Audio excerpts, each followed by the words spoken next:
धक्का नाही हे पडून गेलं चाललं. आणि विजा चमकल्या का? हा आवाज हा किती? धडधड आवाज पालता द्यायचा. बाबू आणि बाई घाबरली का मग?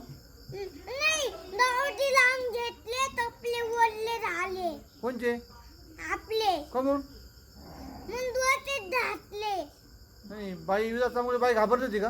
नाही तू होता का बाई जवळ? हा हा मी धरलाच होतो. नाही बाईक होता का? आणि ते लई लई पाऊस आलता. लई म्हणजे लई लई दारू वाजायला लागले. जोरात वाजवलं का? हा तू बाहेर आलं नाही ना? नाही आणि मग बडी कुठे गेली होती बडी? बदी झालं तू.